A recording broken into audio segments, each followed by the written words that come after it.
Hello everyone, welcome to the Eternal Patch Breakdown. My name is Pojo, and it's the end of an Endra, and also of an era. So, we are seeing the latest patches of Nerfs rolling out as soon as the 6th. So in the next 3 days, we're going to be seeing an update to the cards, which is going to change around a number of different things. This is the last chance to get in your games with your Endra decks and or your counter Endra decks, since the meta for Endra is changing significantly. So let's talk a little bit about all the different changes that are happening. Not only are there going to be some changes to Endra and one of the supporting cards, we are also seeing a lot of interesting buffs to a wide variety of underutilized cards, which should be basically shaking up the throne meta in a very, very big way. I have been saying that, like, if you want to make the throne format more appealing, you really have to make a wide variety of interesting decks available to be good, and to do that you actually have to do like a lot of different balance changes and a lot of different fixing, and it looks like Direwolf is certainly answering that call. There's a lot of stuff going on here, so let's dive right into it. We have a huge number of changes to get into, so we're going to go through these all as fast as we can.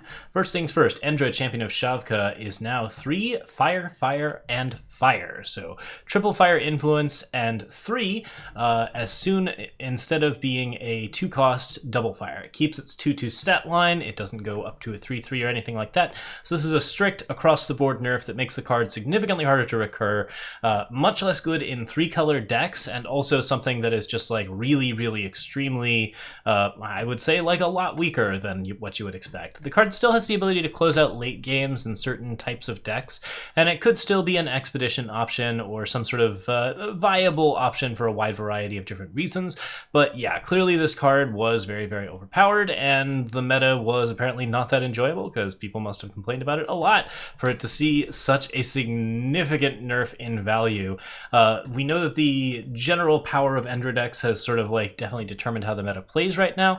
They haven't been having like the most successful win rate according to like what Direwolf is saying, but that's primarily because a lot of people are playing anti-Endra stuff, and that's been dropping the deck's win rate quite a bit. Since it's such a meta warping card, it definitely deserved to be nerfed. I think this nerf is a little heavier handed than it necessarily needed to be, but overall I'm perfectly fine with changing things up now that everyone's had their fun with Endra. Nonetheless, we say goodbye to that meta. It was a delightful, delightful time. I really enjoyed playing with the Endra decks. Playing something broken and eternal is a pretty rare and occasionally fun treat, and this type of deck was just broken in a very fun way. So there were a lot of interesting things going on in the meta as a result. I'm going to miss the Endra meta, but I would not say that I'm going to miss it that much. So that's certainly a big change. The second change, however, this one's going to hurt a little bit for some people. For most people, I think it's going to be a little bit interesting. Haunting Scream is going to 3-cost Primal Shadow. Play a unit with cost 5 or less from your void, when it was previously 2 to play a unit with 4 or less from your void. This really changes the utility of Haunting Scream in a number of different ways. Most of the time, Haunting Scream was a pretty viable card to play 3-drop units out of your void, such as Gorgon Fanatic and Direwood Beastcaller. It was just a really cheap, simple option that would then allow you to draw a bunch of cards. You could, since you had power left over, you could do a lot more on board, even though you lost board position on cards like Gorgon Fanatic. I think Haunting Scream is a significantly less useful card for Gorgon Fanatic style strategies now, but it has a lot more utility and might even be a more powerful card as a result of this nerf. I'm really skeptical of this one, really. The main problem is that this now gives the Haunting Scream access to a wide variety of interesting 5-cost units, of which there are many that have lots of good on-attack abilities, including the entire Diesel cycle, Worldbearer Behemoth, Shadowlands Tyrant, which is particularly strong, Jotun Feastcaller, which is also particularly strong, and just a wide variety of other interesting tools. This definitely increases Haunting Scream's power in late-game control decks, and decks that want to have really strong finishers that are really over the top if you want to do like double damage options, with the Shogun of the Wastes if you want to just throw out like any sort of ridiculous shenanigans, just like big beaters like Reality Warden. There's a lot of interesting options available for Haunting Scream to grab. And then of course the unit does get Charchain Flail permanently, so there's a lot of different things that you can play around with. You can get back Eclipse Dragon and keep up power to play your fast spells, which is a pretty big deal. Well, actually, I don't think that one works because Eclipse Dragon would die at end of turn. So never mind. I'm not going to stop listing examples that I don't know off the top of my head, but I think that there's a lot of different potential for 5-drops to be completely ridiculous in this setup. And the fact that you can get back Vicious Highwayman again, that you can do like all sorts of interesting shenanigans, it's definitely pretty interesting. I would say this is more of a side grade and potentially a dangerous change to Haunting Scream, which is traditionally a very powerful card in the Feln meta. It being more expensive does mean something, and certainly means that a lot of the decks that really kind of abuse Haunting Scream right now are going to be less likely to abuse Haunting Screams, but it opens up a new variety of decks to be interestingly abusive, and we'll see exactly to what extent those are going to be on people's level.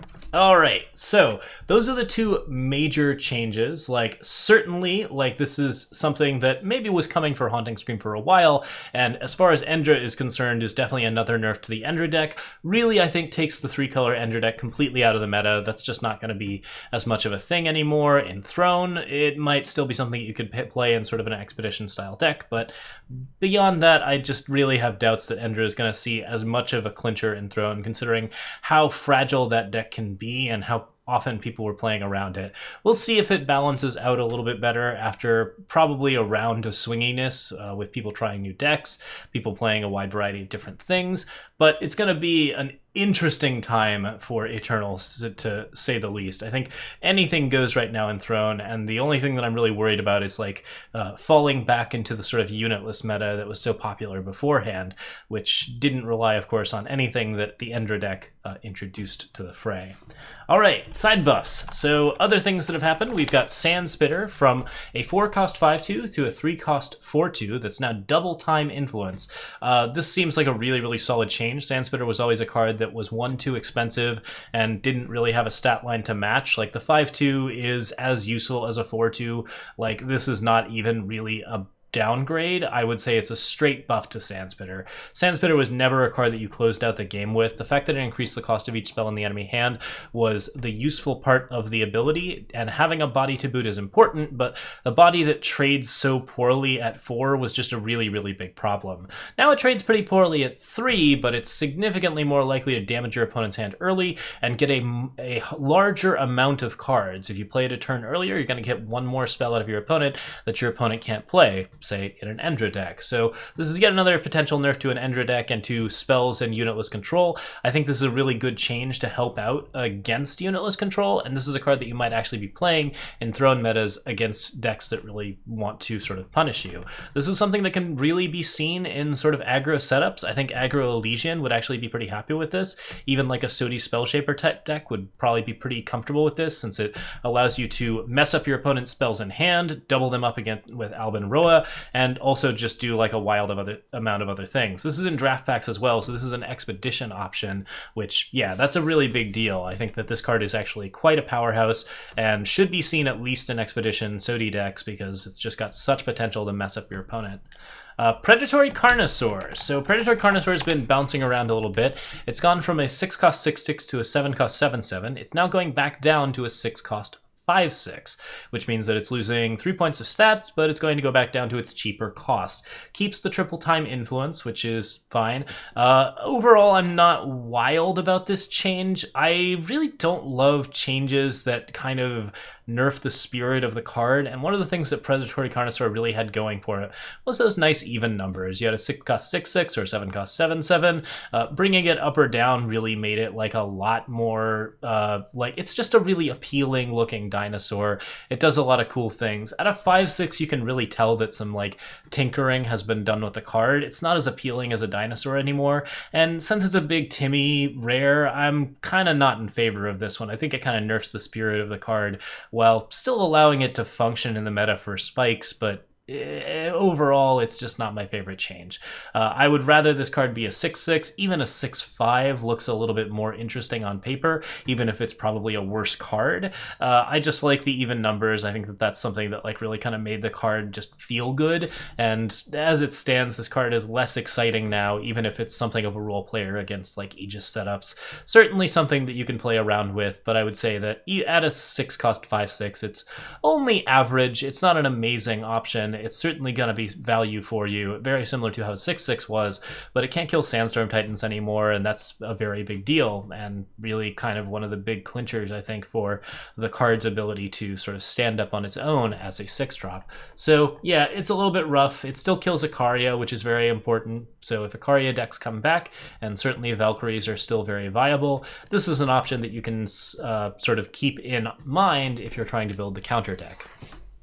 All right, so that's all the side grades. Let's talk about the buffs. A huge amount of different buffs designed to promote novel deck building and increase the range of counterplay available to players looking for tools against combo, spell-heavy, or void-based decks has been announced. And so here's all the ones we're going to be seeing. Once again, this is on January 6th that these will all come out. First off, Charchain Flail, going back down to 1. I usually don't really like it when a card gets nerfed and then gets rebuffed, but Charchain Flail is actually one of my favorite cards. I really like this card in its sort of interesting synergies with Smuggler's Stash and other options.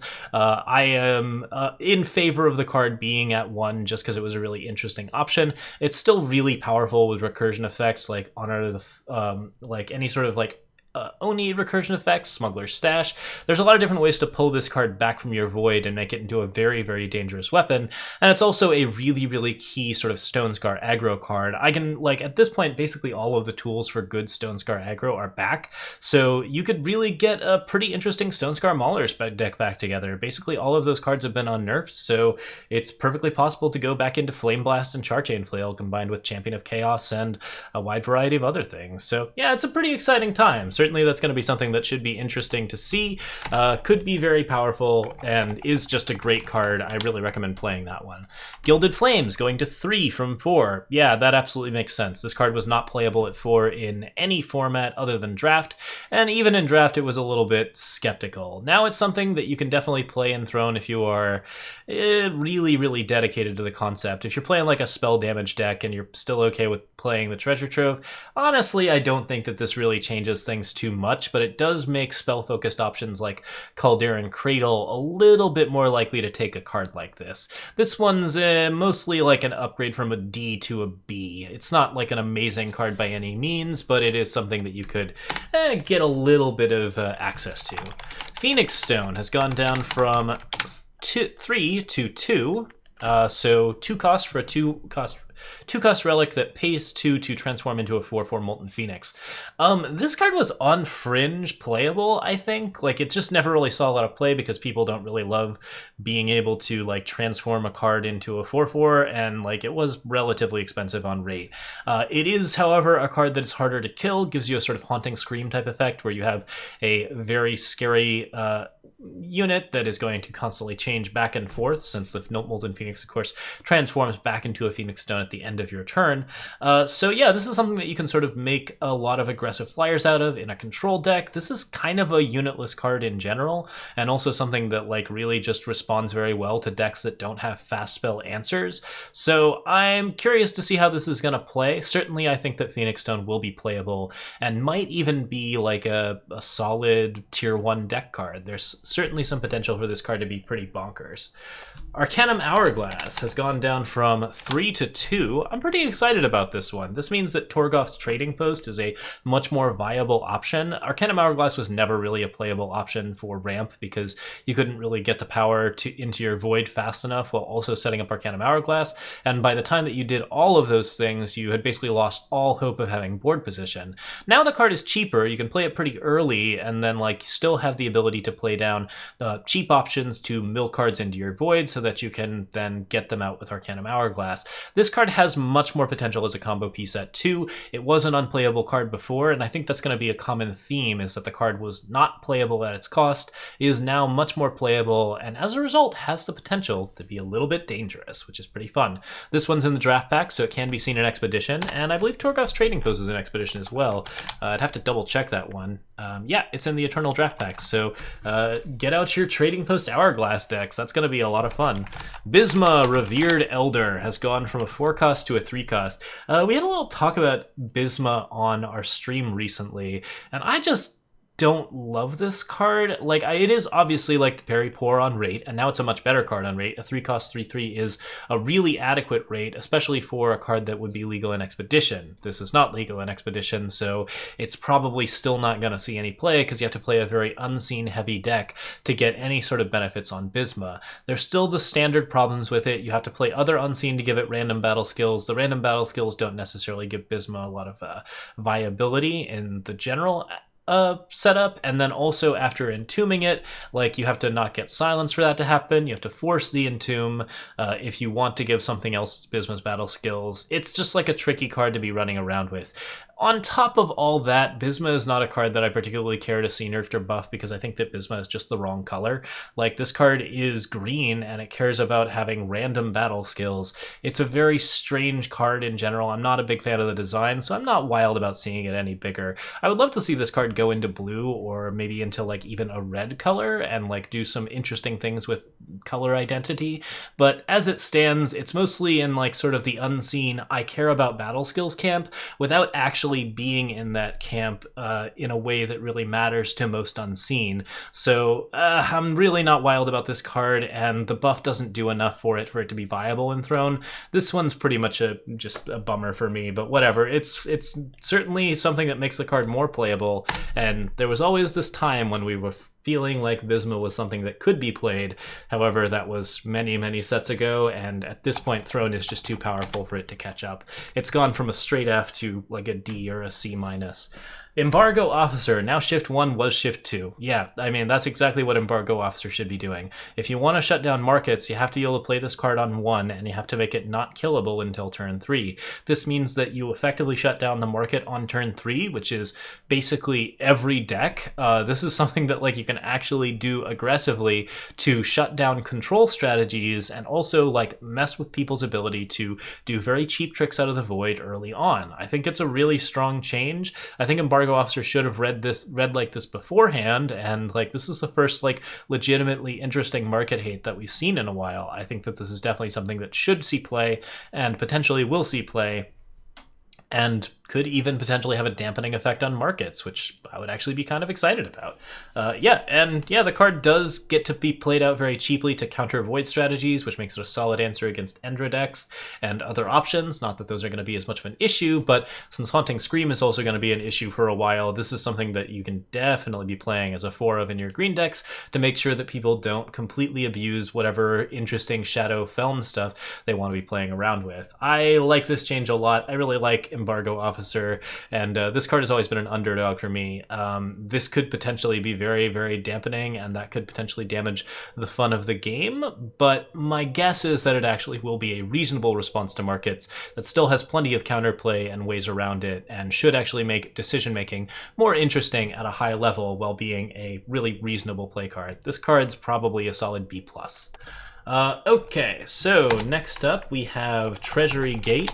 This card has gone to 3 from 4. Treasury Gate was always just on the fringe of being ridiculous. This might be a solid return to Armory. If you can play Treasury Gate on 3 and then play an Auric Runehammer on 4, you're not feeling too bad about your options overall. And then there's a lot of interesting new relic weapons that you have access to. I think that Armory has a real chance of being viable with Treasury Gate being a 3-cost. So this is something to keep an eye out on. It's definitely a solid card at this point. Should see a decent amount of play, maybe in a tier 1 Armory deck, more likely in a tier 2 Armory deck, because Armory is still not the strongest at the moment, but there's certainly some potential with Treasury Gate to make an infinite engine that's actually a little bit more interesting. Also, the Minotaurs have battle skills. I really don't like Svetch's Sanctum or Martyr's Chains, both of which tend to make very boring vanilla units that don't really do a lot, while being endless engines for value. I really like engines for value to have some amount of like interesting access and like sort of reward interesting play styles. Treasury Gate is the kind of card that actually does that in green, so I would rather this be the relic of choice for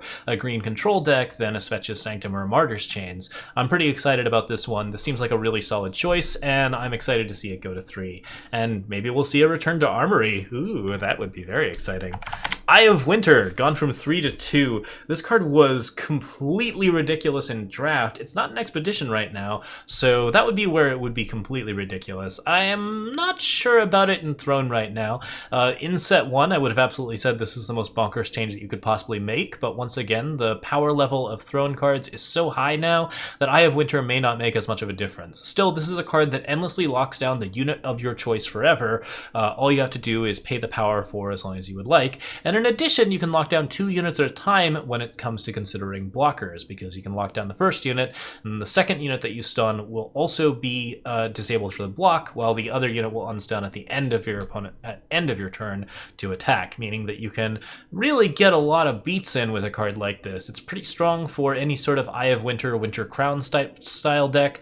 Like, basically, if you're just trying to attack with a bunch of units and get infiltrates, this has some real potential, and if you can build power on top of it, this could really lock down a board in a kind of frustrating way. It's a more dangerous card than some of the other options to buff, just because it is a card that can potentially have a much more frustrating playstyle to play against, but I'm generally for it. It certainly wasn't seeing any play in Throne, and basically buffing up cards that don't see play in Throne to enable a wider variety of strategies is the stated goal here. I think that that's a really interesting option. I'm curious to see how Eye of Winter performs.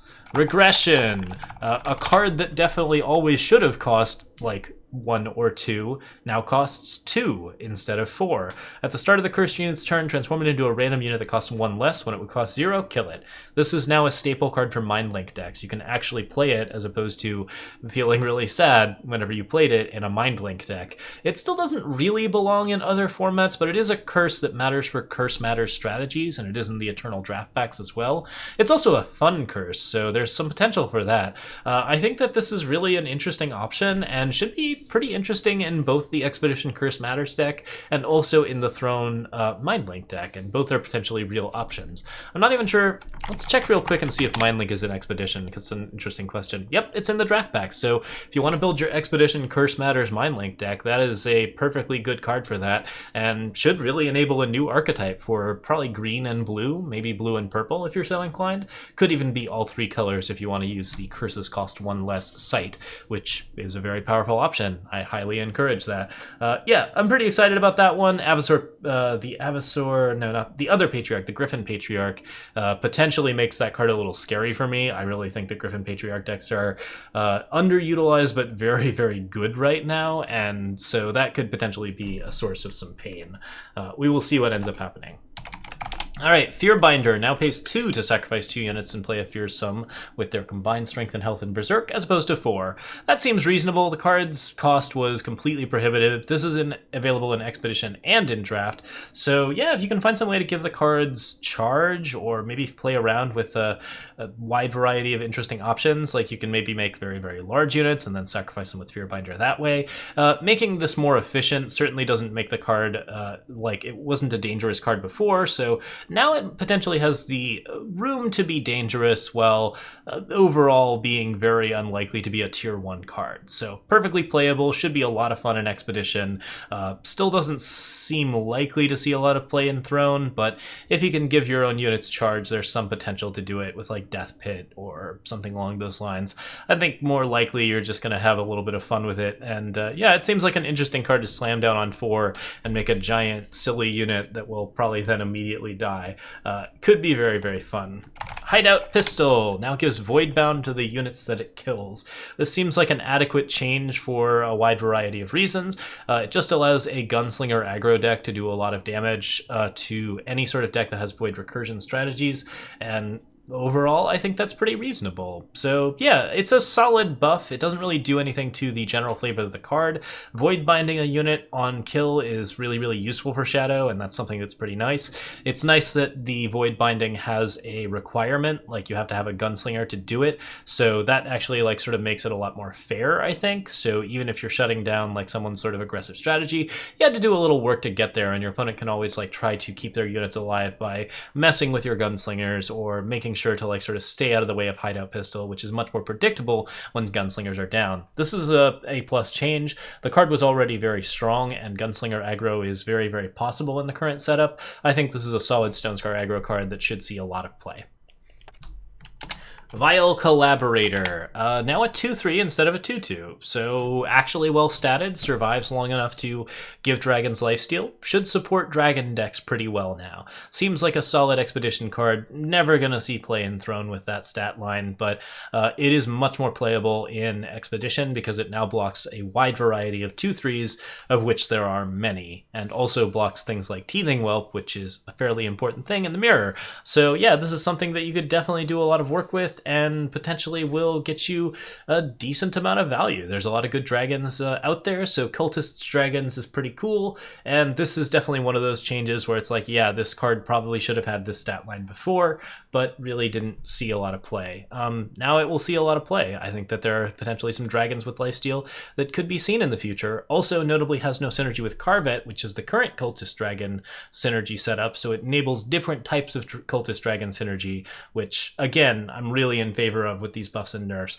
We're not adding a lot of power to any decks that currently exist, but we are adding power to new decks that may come out of brews, and that's something that like really matters. So Vile Collaborator could be a thing, and that's pretty exciting. It's still like a C+ card. It's not amazing, but you can do some pretty exciting stuff with it. All right, everyone's favorite, right? I hope you got all your premium Knucklebones, because Knucklebones is going from 7 to 6, which means that your deck is going to be so fancy and premium all the time. Yeah, this card's a lot of fun, and there's no reason for it not to cost a little bit less, considering the power level of both Throne and Expedition. I am curious to see how it behaves in Expedition. I actually didn't realize that Knucklebones was legal in Expedition, but I'm excited to see a billion Knucklebones decks, and then to smash their Knucklebones with any sort of relevant attachment destruction.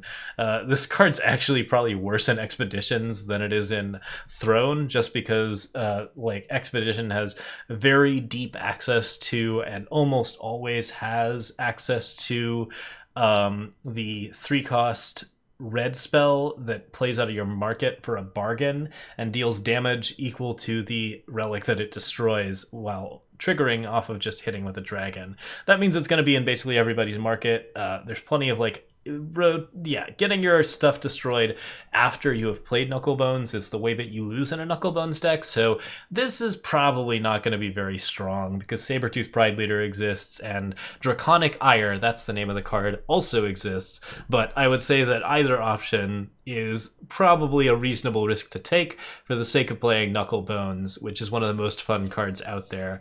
It's just a great way to turn your deck into a pile of interesting nonsense and a really fun way to play the game. I'm happy to see it get a little bit of a PowerPoint here just to help it out in both Expedition and Throne. Still not an amazing card, but who knows, maybe there's a tier 1 Knucklebones deck out there. I certainly hope so. Avisaur Patriarch is going from a 4-cost 2/4 to a 3-cost 2/4. Oh yeah, that feels pretty good. This card did not have a great stat line before. It was very deep on influence costs, and notably, it is going from Time Primal to Time Primal, which means that we are going to be able to basically play the card on 3 a lot easier than we would even be able to play it on 4. This card was usually played on like 5. It was very hard to deal with, and also like the dinosaurs cost 1 less thing very rarely came into play because you really didn't have a lot of dinosaurs to play around with. Combined with the Carnosaur buff, like this is something that you can definitely do some interesting things with. Card's a lot more exciting for Elysian dinosaurs, which are still, I think, only playable in Throne, so probably not going to be a tier 1 deck just because dinosaurs don't have a lot of strengths, but this is a really key piece to make dinosaurs have a lot of strength, and that's something that we can definitely play around with a little bit. Overall, I'm excited about this change. It's definitely a needed buff to a card that never really did much in Jex Bounty, and should make Jex Bounty a little bit more appealing for anyone who hasn't picked it up yet. Withering Witch. I don't understand why this card doesn't have a middle ground. So it was a 1/4, it went to a 1/1, and now it's going back up to a 1/4. And I remember what it was like as a 1/4, and I really have to ask, why not a 1/3? Why a straight reversal to the 1/4 stat line? It's just very unusual that this card is just like either in the absolute dumpster or in the range of being just like a really, really solid Feln role player. This card plays really well with Black Sky Harbinger and a bunch of other things. As I recall, the reason that they nerfed it was it had a lot of very unintuitive interactions, which I may have to relearn because it's been a bit of a while since I have seen those interactions happen. But in general, like, this card behaves very strangely with damage and other options. You can kill units that have damage on the stack, or maybe you can't. Again, I have to relearn these rules, and I think everyone else will as well, because this card is back in the position where it can potentially do quite a bit of damage. This is a solid body that sticks well enough to play into Champion of Cunning. It's definitely not as powerful as it used to be in a Throne meta, and it's not an Expedition at all, thank goodness, but it's still a really good pairing with Black Sky Harbinger and a wide variety of other interesting Feln options. It's still a really solid card to bring back like general like Feln players, say hi to Sir Rhino again, and just sort of like have a good time with Feln if you're so inclined. I really wish it was a 1/3. I don't understand why there's just no middle ground with this card. It doesn't really make any sense to me, but that's okay. Each undamaged enemy unit's health becomes 1. That's a pretty powerful effect. This card is still maybe not as good on rate as a wide variety of other interesting 5-drop units, but also this card can now be Haunting Screamed again, so like that's something. Yeah, this is probably the most interesting change. No, I mean, it's up there. Definitely some interesting things going on with it, but I would love to see a middle ground Withering Witch. And if this card becomes powerful again for no reason, I'm going to be a little bit irritated because there just wasn't any attempt to slowly scale it up. Anyways, it's a weird change, but I certainly do accept it. And I'm probably looking forward to playing a little bit of old classic Feln. It's been a real long time since we played some of that like set 1 Champion of Cunning stuff, and I've been having a lot of fun with that with Tome of Horrors. So yeah, we'll give it a shot. We'll see exactly how well it plays, and it seems like something fun to deal with. So that's all of the buffs, but as you can see, there's a lot here. Oh, it looks like I missed Tax Collector somehow, so let's go ahead and say something about Tax Collector, shall we? Tax Collector's ultimate now costs 5 instead of 7, and it costs even less if you have a Merriest Mandrake. But yeah, the ultimate now allows you to double your strength and health, which means that you have another viable option for an armory deck. Wink wink, nudge nudge. Could potentially give you some interesting options combined with Auric Weaponsmith and a wide variety of other recursion effects. Maybe even has some play with Charchain Flail. I'm pretty curious to see what red, green, purple looks like in Throne, and also what it looks like in Expedition, where this card is currently legal. Seems like an interesting option. Could be a lot of fun. I think that the ultimate was definitely not usually playable most of the time, so this is a reasonable buff to the card that should actually enable it to be a potential armory role player as opposed to a completely underplayed and underutilized card.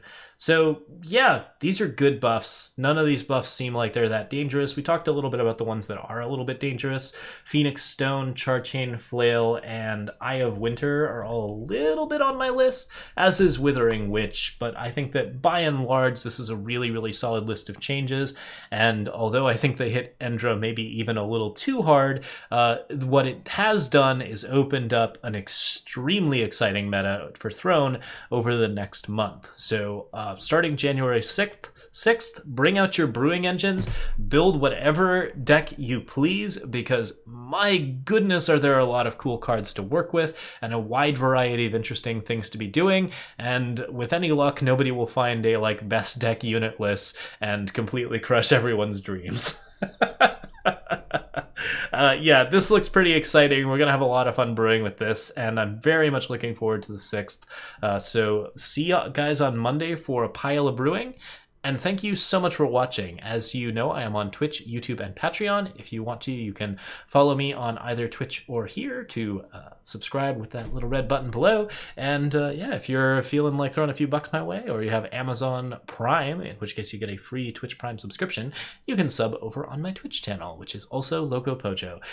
Thank you so much for watching. I will see you next time. Have a lovely evening, and enjoy dreaming up some new brews to be played on Monday. Cheers.